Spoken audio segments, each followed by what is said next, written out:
So we'll get into a whole bunch of different stuff here on the High School Huddle, but I want to bring this up here real quick. There was a lot of East versus West 6A1 football games this week, and there were a lot of blowouts.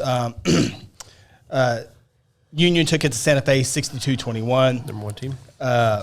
Jinx scored 90 points, which is a school record over Southmore, 90-9. Bixby took it to Westmore 73-6. Best team in 6A. And Owasso took it to Ed Memorial 37-14. Of course, our good friend Bill Hastings has to write an article or column every time to say how dominant 6A1 football is compared to 6A football here on the west side. The east side's more dominant, all that good stuff. Although outside of 6A1, well, and 6A2, I guess. Yeah. Well, Stillwater, depending on where you put them. Yeah. Deer Creek, depending on where you put them.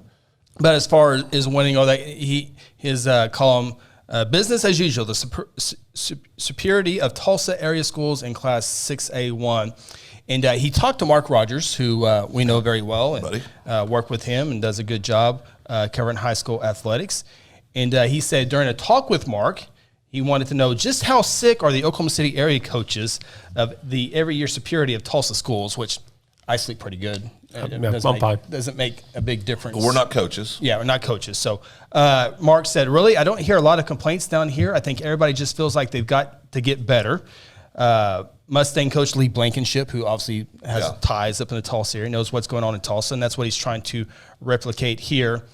Mark also added, overall, I think the Tulsa OKC imbalance is becoming less. Yep. He goes, Mark says, I think the average team down here are getting a little closer, but nobody is at Bixby's level.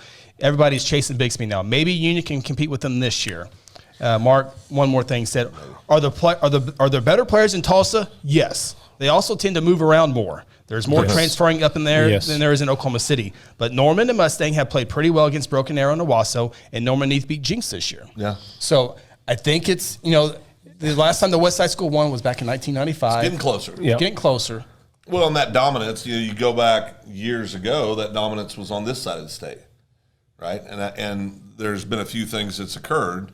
And I think just in the spirit of a fair discussion, you separate Mustang, who's the third largest school, I believe, in 6A1. Most of the schools on the west side of the state that are in 6A have been broken up. Yeah. You have 3 high schools in You have one Edmond school. Huh? If you have one Edmond school. If you want Edmond school, I can make a strong argument that team would be much more competitive against the Unions and the Jinx and the Bixbys. And I think you can make that argument. More consistent. More consistent. I think, because we see athletes from the east side, the west side all the time. There's just as many freaks walking around the west side as there are the east side. Yeah. They're just at a lot of different schools. Yeah. And so I think, and that's taking nothing away. Anybody that argues that 6A1 and 2 hasn't been dominated by the east side is not being honest. Correct. It has been. But I think, again, if you're going to have a fair discussion about it, if Edmonds Public Schools were all one school, what would their enrollment be? You would think 6,000 plus. Yeah. I mean, Broken Arrow has close to 5,000 kids. Yeah. Over 5,000.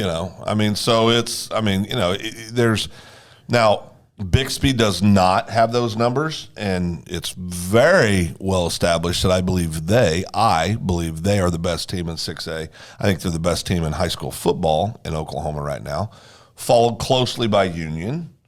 Right, and then I think you can start making an argument who maybe the third best team is. I would say Norman North right now. Well, I would say you're talking about overall in 6A. I'd say Stillwater's got to be considered up there. I think the way Muskogee's playing right now, they're very good. I'm not saying Stillwater Muskogee could beat Bixby or Union, not happening. but I'm saying that there's a lot of really good football players out there all over the state, and it's it's fun. But we could take 5A and 4A. And we could make the same argument in most years that West Side dominates 5A and 4A. Well, back to if you're going to have a fair discussion, and let's be honest here again. Bill Hastings does a great job up there at Tulsa World. Great job. There is a bit of a bias up there in the Tulsa World area. Okay, for number one, their number one game of the week at Tulsa World is Broken Arrow at Jinx, a terrible Broken Arrow team and a mediocre for Jinx. Jinx not having a subpar Jinx. A subpar Jinx here. That's their number one game of the year. And then their number two is Coweta and Del City. That's the game of the year. Title. And again, this game, I think it's like our 5th or 6th game that we're picking. Yeah. I mean, but for that to be the number 1 game of the week over there, they know their audience. It's kind of they know their audience, and again, it's good publishing. Now, I want to point this out too. Broken Arrow is ranked 7th according to the Tulsa World Herald in 6A1. They're 3-5. Yes. Yeah. Okay. So you also can't. You also got to look at. There's only 12 teams. That's what I'm saying. 12, There's no. I mean, the numbers are just. There's not that many large schools in the state of Oklahoma. I mean, so I get it. He's right. There's been dominance. No doubt. No doubt in 6A1, 6A2, but I think Mark did a really good job of pointing out that's not quite as big of a gap as it used to be. And let's be honest, when you have the three big boys in the state of Oklahoma are Bixby, Union, and Jenks, year in and year out. Those are the 3 big boys. Owasso's right there. Some years, Mustangs, consistently. Edmond Santa Fe. You have like an Enid 2005 with a stud box. Right, correct. To prevail them there. Right. Then, of course, they lost in the finals, but he got them to the finals. Yep. So I get it. I hear it. You're not wrong, but I don't think it's quite the way he's No, there's Division I commits all over on the west side. All over. Everywhere. You got Mustang kid going to OU. There's scattered all Choctaw over. Quarterback, he's going to Akron. I mean, there's a lot the of Cushing kids going to New Mexico State. I mean, we saw 2 kids last week in a 5A game that are one's a junior. No, they're both juniors, both committed to Iowa State. So and Del City's got 3 kids that are going to K-State, Iowa State, correct. and possibly Oklahoma. You mentioned Del City, mentioned Midwest City. Grant Oliver on our YouTube page says, imagine a combined Mid-Del team this year. Exactly. No kidding. No doubt. Carl Albert and Del City combined. And Midwest City. They have a chance to beat anybody. Oh, absolutely they would. I mean, we've seen we've seen Del City. We've seen Carl Albert live. That's a great point, Coach. And that's a great coach, or great point coach. And I'll tell you, there are freaks. You put those 2 teams together. Can you imagine DeQuasi at quarterback with that Del City team?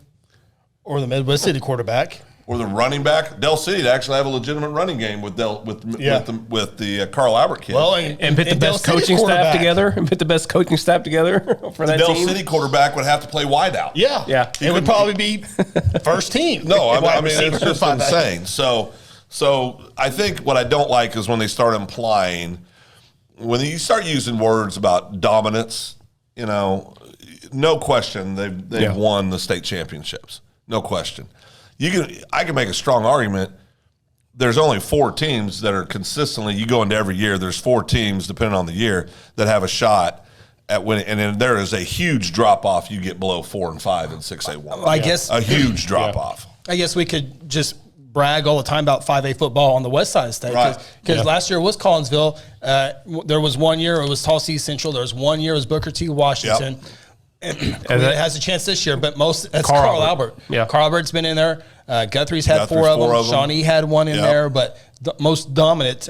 McGinnis has been in the state championship for the last 5 years. Carl Albert has 16 state titles. Yeah. That's pretty dominant. Yeah. So anyway, I always thought that's interesting. It always comes up. Yeah, it does. It's always a fun discussion, too. It is a fun discussion. And then you get into, who's doing it right? Is Broken Arrow doing it right with 5,600 students and have all the resources in the world you can ever want? Where Edmond, you take a look at the 3 Edmond schools, and they do ball, and they have to split up 3 football fields, 3 basketball courts, 3 sets of tennis courts, 3 tracks.